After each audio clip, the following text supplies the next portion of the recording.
All right, everybody, welcome back to another deep dive. It's great to be here. And hey, if you love getting the lowdown on some seriously fascinating topics and you haven't already, go ahead and smash that like button and subscribe. It really helps others find the show and join us as we like. So today we're diving headfirst into something that's kind of taken the world by storm. It feels like it's absolutely everywhere. AI, those large language models. LLMs. LLMs, yeah. And I'm not going to lie, the excitement around these things, it's kind of infectious. It reminds me of all those optimistic predictions we heard back in the mid-20th century. Disease would be eradicated. We'd be living to 150. The 4-day work week would be the norm. Weekend trips to the moon. It was all just around the corner. Jean Gimpel actually wrote about this period of like unbridled optimism. And looking back now, it's kind of wild to see how those predictions panned out. It is striking how these periods of intense technological optimism seem to recur throughout history. It's as if we have this inherent tendency as humans to project our wildest hopes and dreams onto the latest and greatest invention. I know. It's like every time something new and shiny comes along, we think, okay, this is it. This is going to change everything. And that's exactly what we're going to unpack today. So whether you're trying to wrap your head around this for work or you're just generally curious about what the future might hold, you're in the right place. We know you want to learn quickly and efficiently, so we've waded through mountains of material to bring you the key insights without all the fluff. We're aiming for clarity, not confusion. Exactly. Our mission today is twofold. We want to give you that ELI5 explanation of what AI LLMs are, and more importantly, we want to explore what we can learn about our potential AI-driven future. We're hoping to leave you not just informed, but truly in awe of the possibilities. We want to ignite your imagination. Yeah, exactly. So think of this as a retrospective of many examples where the technological hype didn't live up to our optimistic expectations. Or at least it took way longer and much more effort to widely integrate this technology into society. Exactly. We're living through a time where the proverbial sky seems like the limit. But Gimpel said, wait a minute, things don't just happen like that. So with that in mind, let's kick things off by acknowledging that this current AI buzz, while it feels pretty groundbreaking, isn't entirely new. The feeling that we're on the cusp of a massive technological shift has actually been a recurring theme throughout history. Think about the medieval Industrial Revolution. Ah, yes, a period of remarkable technological innovation. Right. Back then, they had their own set of game-changing technologies, and I bet there were people walking around thinking, well, the future's about to look radically different and it's going to happen fast. That's such a crucial point. When we zoom out and take a broader historical perspective, we see these waves of enthusiasm accompanying major technological advancements across centuries. It's like a pattern. It is a pattern. And it makes you wonder how much of our current "this changes everything" talk will actually come to fruition and how much will fizzle out or take a lot longer than we anticipate. Gimpel highlights this in his work. It makes you realize that envisioning the future is one thing, but accurately predicting the timeline and the actual impact is a whole other ballgame. Predicting the future is a notoriously tricky business. Absolutely. And it's not just about things taking longer than expected. There's also this idea explored in a 1978 book called The Diminishing Returns of Technology by Girini and Luberger. And they argue that technological progress doesn't always lead to bigger and bigger benefits. There can be a point where the impact of new advancements starts to level off. It's a thought-provoking concept. It challenges this linear view of progress that we often hold on to. Yeah, it does. So we've got this historical context of technological leaps and sometimes off predictions swirling around in our minds as we approach this AI boom. Now let's get down to the nuts and bolts. What are these AI LLMs that everyone's talking about? Imagine, if you will, a super smart parrot. This parrot has somehow managed to read almost everything on the internet. All the articles, all the books, all the memes, everything, plus countless other documents. So now when you ask it a question, it doesn't just squawk random noises. It uses all that information it's absorbed to generate new text that sounds shockingly human. That, my friends, is the essence of an AI large language model. That's an excellent analogy. The key takeaway here is that these models aren't simply recalling information. They're identifying incredibly complex patterns in language. They're figuring out the statistical probabilities of how words and phrases relate to each other across this massive data set. It's mind-boggling. It is. And then they use those patterns to create new text. Precisely. It's like they're weaving language tapestries based on the threads of information they've been fed. That's a beautiful way to put it. So the learning part is what makes them so powerful. These AI models are trained on mountains of text data. Everything from classic literature to social media posts. They learn the rules of grammar, the nuances of human expression. Astounding. It is. And the sheer scale of this training data is what sets them apart from earlier attempts at AI. The vastness of the information they process allows them to detect patterns that would be practically invisible to us. It's like having access to a level of analysis that was previously unimaginable. Right. So we've got these super smart pattern recognizing parrots. Now, when we look at this wave of AI enthusiasm and all the bold predictions being made, does it feel completely unprecedented, or are there echoes of past tech booms in our present moment? It's a question worth pondering. Gimpel brings up this idea of myth-information or computer bluff from the 1980s. Back then, there was a lot of skepticism about whether computers would actually live up to the hype in areas like productivity, home use, and education. There was a sense that the transformative potential of computers was being overstated. It's funny because now it's hard to imagine life without computers. But back then, investments in IT actually started to slow down. And some companies even began questioning whether all those new computers were truly boosting their bottom line. The reality didn't quite match the initial expectations. It's a humbling reminder that the adoption and impact of new technologies are often far more complex than we initially anticipate. I know, right? And it highlights how important social and psychological factors are in determining whether a new technology truly takes off. It's not just about the tech itself, it's about how people interact with it, how it fits into their lives, and whether it meets their needs. Absolutely. It's interesting how sometimes, even with all our cutting-edge tech, we see a resurgence of older methods. It's a reminder that integrating new technology isn't just a matter of plugging it in. It requires a period of societal adaptation, a process of figuring out how to use it meaningfully and seamlessly integrate it into our daily lives. It's like technology needs time to find its place in the world. Exactly. So this path of innovation isn't always a straight shot upwards. There can be resistance, and even the most promising technologies can have unforeseen downsides. It's like society sometimes puts on the brakes, even when it seems like we should be speeding ahead. Right. And let's not forget about unintended consequences. Gimpel talks about the environmental damage caused by certain historical industrial processes, like tanning with all the toxic waste polluting rivers. It makes you think about what unexpected negative effects might emerge from our current technological leaps. We might be so focused on the shiny new benefits that we miss the potential downsides. It's crucial to consider the full spectrum of potential impacts, both positive and negative. Totally. And now, let's go through the concrete examples that the book mentions supporting this notion that Gimpel put forth. Oh, this is going to be fun. So we've got his book as our guide here. Right. So every point we make is coming straight from Gimpel. Absolutely. So, okay, let's talk about some of those failed futures he talks about. Yeah, let's do that. Particularly the ones from, like, the mid-20th century. Right, like the 1950s and 60s. Yeah, that was like peak optimism, right? Oh, yeah. Everyone thought science could solve every problem. Right. Everything was going to be amazing. Flying cars, robot maids, you name it. So they made some pretty bold predictions back then. They did. They really did. Like what kind of stuff? Well, for one, they said that by the year 2000, disease would be eradicated. Yeah, like gone, completely wiped out. So no more colds, no more flu. No more anything. And what about our lifespans? Oh, yeah, they thought we'd all be living to 150. Wow. Yeah, just casually strolling around at 150 years old. Okay, so that obviously didn't happen. No, not quite. But why were they so wrong? Well, Gimpel says it's because they had this really simplistic view of progress. Okay. They thought it was just this straight line, always going up. Right, always getting better. Exactly. They didn't consider the cyclical nature of things. Okay. They forgot that civilizations have ups and downs. So they basically ignored history. Pretty much. Okay. And what other, like, pie-in-the-sky predictions did they make? Well, they thought the work week would be down to 4 days, or even less. A 4-day work week? Or less. Wow, sign me up. Yeah, right? So basically we'd all have tons of free time. Yeah, leisure time was supposed to be our biggest problem. That's a good problem to have. Right. Okay, and what about space travel? Oh, yeah. They thought we'd be taking weekend trips to the moon. Like just popping up to the moon for a quick getaway. Exactly, and interplanetary travel for everyone. So we could like hop on a spaceship and go to Mars. No problem. Okay, so none of that really happened either. No, not at all. So Gimpel is basically saying that these futurologists were way off base. Yeah, they were working with the wrong model.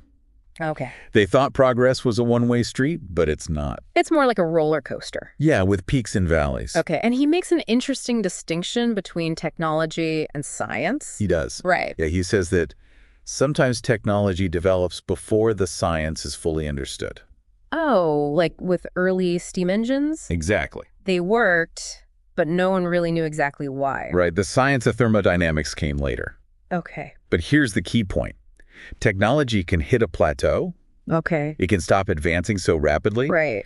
but science can keep going. In theory. Yeah, in theory. So we might still have our cars, but like make no new scientific breakthroughs. That's the idea. And he also points out that the history of technology wasn't even really studied back then. Right. He said there wasn't even a university chair for it. It was a very neglected field. So maybe that's why they got it so wrong. Maybe they just didn't have the right perspective. Interesting. Now, Gimpel doesn't just talk about the 20th century. He goes way back, like all the way back to the 13th century. Wow, to like medieval times? Yeah, to a guy named Roger Bacon. Okay, what was he all about? Well, he was this, pretty radical thinker for his time. He wanted to, like, reform Christianity and base it on things like experimental science, mathematics, and languages. Okay. And get, as part of this vision, he actually predicted things like cars and flying machines. No way a 13th century guy predicting cars. And submarines, too. That's crazy. It is kind of mind-blowing. It really is. Like centuries before those things actually existed. So that's like way before Jules Verne and all that. Exactly. Okay, so then Gimpel jumps ahead to the Renaissance. To Leonardo da Vinci. Yeah, everyone thinks of him as this lone genius, right? Quintessential Renaissance man. Right, like he just came up with all this amazing stuff on his own. But Gimpel suggests a different picture. Okay, how so? Well, he draws on the work of some other historians who saw Leonardo as more connected to a tradition of thought, Okay. not just some isolated genius. Right. And there's evidence that Leonardo was influenced by earlier thinkers, like Bacon. Okay, so he was building on existing ideas. Exactly. And what about those famous sketches of his? The flying machines and all that. Yeah. Did any of those actually come to pass? Well, Gimpel divides them into three categories. Yeah. First, there were the ones that were just improvements on existing technology. Okay. Then there were the ones that wouldn't be realized for centuries. Wow, so he was really ahead of his time. Yeah, like he was sketching out things that wouldn't exist for hundreds of years. And what about the third category? Those are the ones that Gimpel calls futures without a future. The ideas that never really went anywhere. Like they just weren't practical. Or maybe the technology just wasn't there yet. So it's like a historical R&D department. I like that analogy. Right. Some ideas work out and some don't. Exactly. And Gimpel points out that this kind of speculative engineering wasn't unique to Leonardo. No, he mentions other examples from that era, Okay. like a drawing of a cannon on a wheeled carriage from around 1430.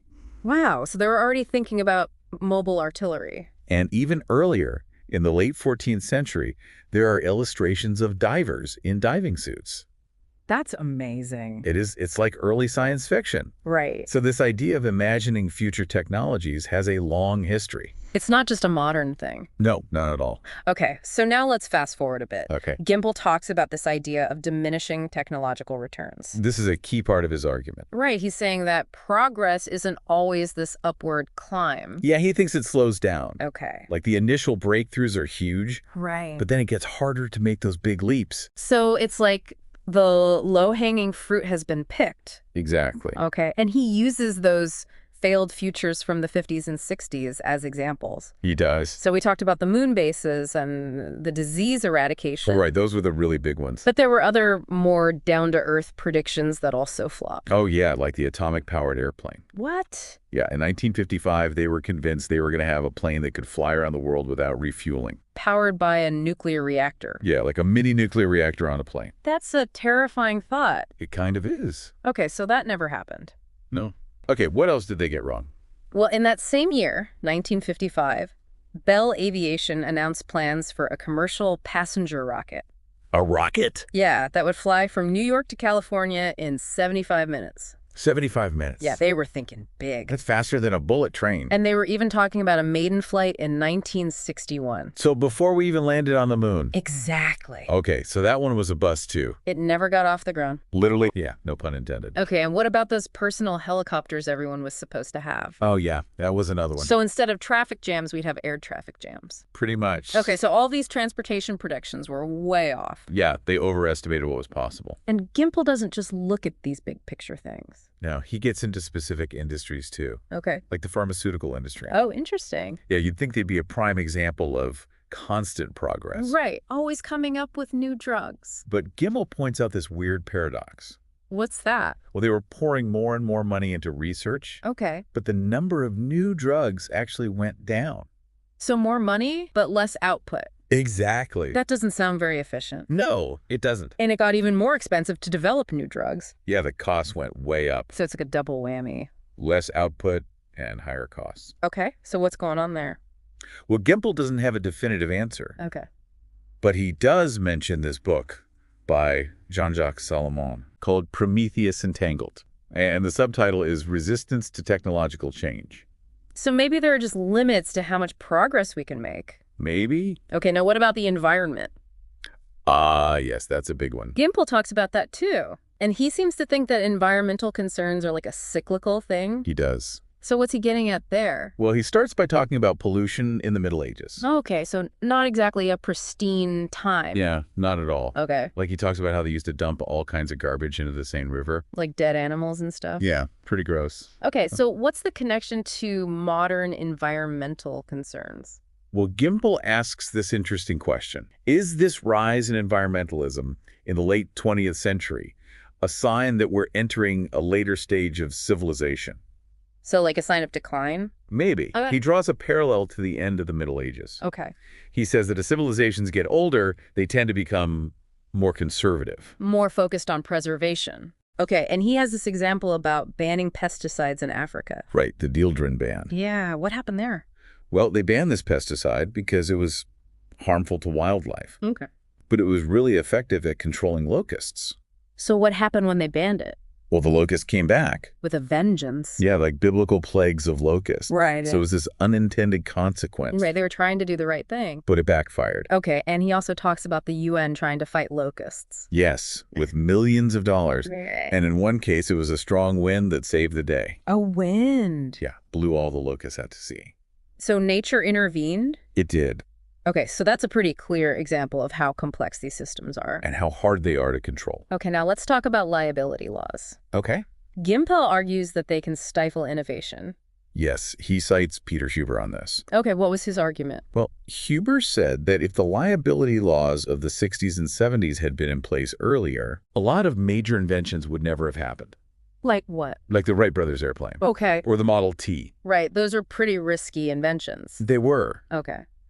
And Huber said they would have been killed by lawsuits. So basically the legal system can be too risk-averse. That's the idea. Okay, and Gimpel explains how the U.S. legal system has this bias. Okay, the old is considered innocent until proven guilty. Okay. But the new is guilty until proven innocent. Interesting. So new technologies are more likely to be seen as defective. Even if they're actually safer. Exactly. So that's kind of a problem. It is. Okay, now let's get to computers. Ah, yes, the digital revolution. Gimpel has this section called Myth-Information, or the computer bluff. Yeah, he wasn't entirely convinced by all the hype. So what was his main critique? Well, he asked this really basic question. Have all these computers actually made us more productive? And the answer was no. No. No, not really. So all those millions of computers didn't really boost productivity. Not as much as they expected. Wow, that's surprising. It was. Okay, so then what happened? Well, investment in IT and telecommunications started to slow down. Okay. And then there were layoffs in the computer industry. And get this, some companies actually started shelving their computers. Like putting them in storage. Yeah, because they thought it would make them more productive. So they were actually less productive with computers. In some cases, yes. That's crazy. It's like the technology was getting in the way. Okay, so what went wrong? Where Gimpel talks about this French book from 1984 called La Société Digitale. The digital society. Yeah, and they argued that it takes time to integrate new technology. Like it's not just plug and play. Right, there's a learning curve. And they said it would take at least 2 decades for the digital revolution to really take hold. So they were thinking long term. They were. Yeah. And that's pretty much what took place. Okay, and Gimpel also quotes some early computer pioneers. Like Gary Kildall. Okay. He said that a lot of home computers were just gathering dust. Like they weren't actually being used. Yeah, they were more like expensive furniture. And Steve Wozniak said... He said that for a lot of tasks, it was actually faster to do things the old-fashioned way. So computers weren't always the time savers they were supposed to be? Not always. And Gimpel even tells this story about a journalist. Oh, yeah, the one who lost all his interview transcripts. Yeah, because his word processor crashed. That's a nightmare. It is, especially if you don't have a backup. Right. Okay, so Gimpel is basically saying that people overestimated the immediate impact of home computers. They did. And they underestimated the human factor. Yes, he quotes Tom Forrester on this. Okay. Forrester said that people were spending all this money on computers, but they weren't really studying how people actually use them. Right. Like the psychological and social aspect. And what about online shopping? Oh, yeah, that was another big prediction. Everyone was going to shop from home in the 90s. That was the idea. But it didn't really take off. No, not as quickly as they thought. Well, Gimpel says it's because people like the experience of shopping. Right. Going to the store, trying things on. Exactly. And what about online banking? That was another one that was supposed to be huge. Yeah. But by 1989, only a tiny fraction of people with PCs were using home banking services. So even though the technology was there... People weren't ready to embrace it. Okay, so Gimpel is seeing a pattern here. He is. The hype often outpaces the reality. Exactly. And what about the impact of computers on the financial sector itself? Oh, yeah. They invested heavily in computer systems. And actually, their capital productivity went down. So they spent all this money on computers and became less productive. That's what the data shows. Wow. It's another example of the human factor being underestimated. Okay, now what about education?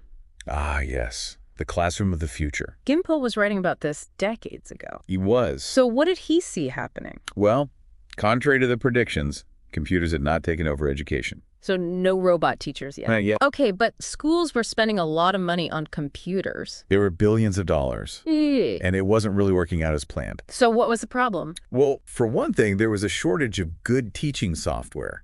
Okay. The market just wasn't there. So the software was kind of clunky. And another problem was getting teachers to actually use the computers. Right. Some teachers were resistant. And some were just afraid of being seen as anti-technology. That's understandable. And Gimpel says that only a small percentage of the software was actually any good. Yeah, a lot of it was just not very effective. And what about all those whiteboards and felt-tip pens? Oh, yeah, those were supposed to replace chalkboards, but they were actually more expensive. And less reliable. So the chalkboard made a comeback. Back to basics. Exactly. Okay, now let's talk about automation in the workplace. Okay. Gimpel has a section on the limits of automation. Right, he wasn't convinced that robots were going to take over all the jobs. So what were his observations? Well, he talks about some U.S. robot manufacturers that actually failed. And he mentions the John Deere automated factory in Iowa. Yeah, that was supposed to be the factory of the future. It was. And it was a complete disaster. So why didn't it work out? Well, Gimpel says they underestimated the costs and the complexity of real-world factories. Okay. And robots are not as flexible as humans. They can't handle unexpected situations. Exactly. Okay, and he contrasts this with Japan. Where they were using technology to enhance traditional skills. So it's more about human-machine collaboration. Right. Okay, and what about artificial intelligence? Oh, yeah, that was a big one. Gimpel talks about the Japanese fifth-generation computer project. Which was supposed to create true AI, and it didn't really succeed. So AI was harder than they thought. Much harder. Okay, Right. and what about in the U.S.? Gimpel says that computers were mostly being used for email. So not exactly revolutionizing the world? Not quite. Okay, but even with all these limitations, computers were still becoming more widespread. They were. And with that came a new set of problems.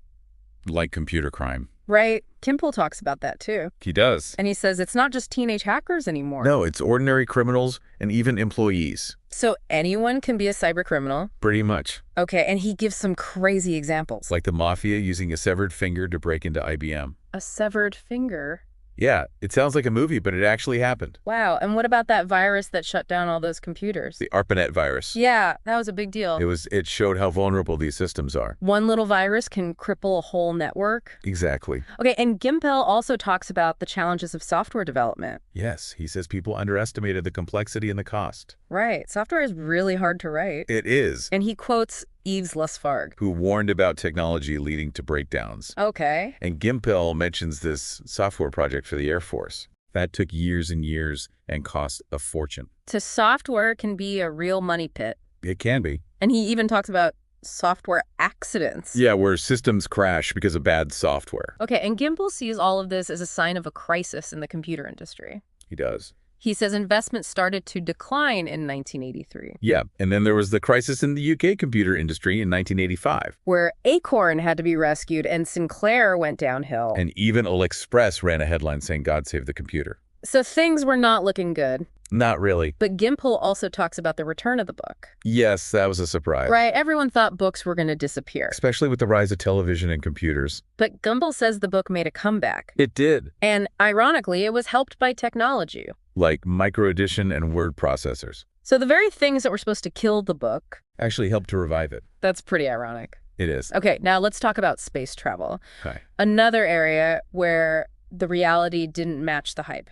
No, not at all. Gimpel calls it the disappointing reality of space travel. And he goes way back to Kepler, Okay. who already understood the challenges of spaceflight. Like the effects on the human body. Yeah, like muscle atrophy and bone loss. Right. And he talks about the problems cosmonauts had after long missions. They had to come back early sometimes. Yes, because they weren't healthy. And even Nature magazine published articles questioning the feasibility of long-duration spaceflight. It was a much bigger challenge than they initially thought. And then there's the issue of cosmic radiation. That's a big one. And Gimpel mentions the Soviet Phobos missions. Which failed. Yeah. And he ties this back to his point about human error.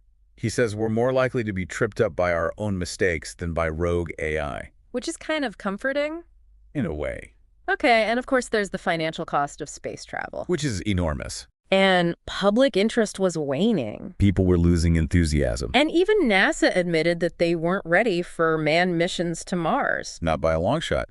And a lot of scientists were saying that manned spaceflight wasn't really worth the cost. Especially when there was so much basic research that needed funding. Right. And they pointed to the success of unmanned missions like Voyager 2. Which was much cheaper. And arguably more scientifically valuable. Okay, so what's the takeaway here? Well, Gimpel is saying that space travel is a lot harder and more expensive than we thought. And maybe not as glamorous as we imagined. And maybe not as scientifically important as we thought. Okay, and what about the Soviet space shuttle? The Buran. Yeah. It was a technological marvel, but it was too expensive. And it was eventually grounded. Yes. And the U.S. also decided to stop building space shuttles. Because they were too costly.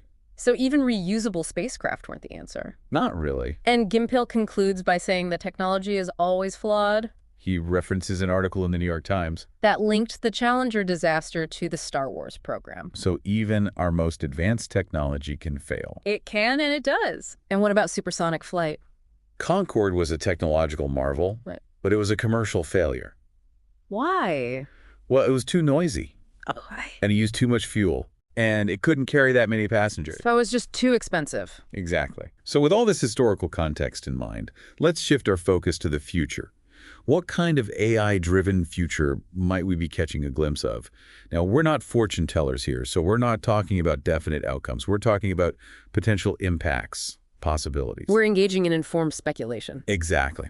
And we want to keep things balanced, acknowledging both the exciting potential and the potential challenges. It's about recognizing that the future is not predetermined, but rather shaped by the choices we make. So one area where AI LLMs could have a massive impact is how we access and process information. They can make it incredibly easy to find, understand, and synthesize vast amounts of data. Imagine being able to ask a question and instantly get a comprehensive and nuanced answer drawn from a library of human knowledge. The potential for knowledge democratization is truly remarkable. But then there's the flip side, the potential for a new era of misinformation. But this time, it's not just misinformation. It's misinformation fueled by AI-generated content that can look and sound incredibly authentic, even if it's completely fabricated. It's like weaponized deception. Yeah, exactly. It's a whole new level of challenge to our ability to discern truth from falsehood. And it could further erode trust in information sources, which is already a major concern. Right. And then there's the world of work. We've seen how automation has transformed industries throughout history.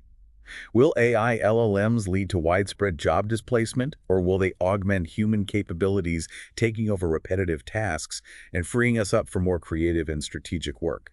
It's tempting to jump to those doomsday scenarios of robots taking over, but as Gimpel's historical examples show us, the reality is often much more complex. The historical parallels with automation are insightful. While some jobs will undoubtedly be affected, it's also highly likely that new jobs will emerge, jobs that we can't even conceive of yet. It's like trying to predict the internet back in the days of the telegraph. Precisely.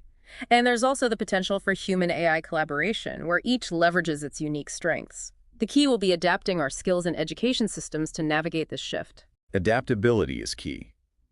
And beyond the economic implications, what about the broader societal changes? The way we communicate, learn, create, all of this could be profoundly affected by AI. But again, the human factor will be crucial. It's not just about what AI can do, it's about how we choose to integrate it into our lives, our social structures, our cultures. It's about recognizing that technology doesn't operate in a vacuum. It's intertwined with human values, beliefs, and behaviors. Right. And this brings us to a really fascinating and maybe slightly humbling idea. The notion that civilizations and technological progress might follow cyclical patterns rather than a continuous upward climb. Gimpel touches on this in his work, suggesting that those who try to predict the future often miss the mark because they fail to account for these larger historical cycles. It challenges the assumption of linear progress. Yeah, it does. He even talks about a waning of the high-tech world as something that has happened in the past. It's a sobering thought when we're in the midst of this current technological frenzy. Could our high-tech boom eventually plateau or even recede in certain ways? It's certainly within the realm of possibility. And this rapid pace of innovation can create a sense of disorientation and even bewilderment within society. John Maddox, the former editor of Nature, actually questioned whether technological innovation was now outpacing human evolution and our ability to adapt to such rapid change. It's a profound question and one that deserves serious consideration. Are we inventing faster than we can truly understand and integrate these inventions into our lives in a healthy and sustainable way? It highlights the need for thoughtful reflection and careful consideration before blindly embracing every new technological wave. Exactly. So as we stand at this apparent dawn of the AI age, here's a question for you to ponder. As we ride this wave of AI optimism, are we at risk of repeating the patterns of unbridled enthusiasm seen in past technological revolutions? And what are those crucial human factors, our psychology, our social needs, our limitations that will ultimately shape the true and lasting impact of these powerful AI LLMs? It's a question that invites us to look beyond the hype and consider the deeper implications. To wrap up our deep dive into the dawn of the age of AI, we've explored the excitement and the uncertainty surrounding these powerful new tools. We've looked at the lessons from past technological predictions, the importance of the human element. We've considered the double-edged nature of innovation and the potential for unintended consequences.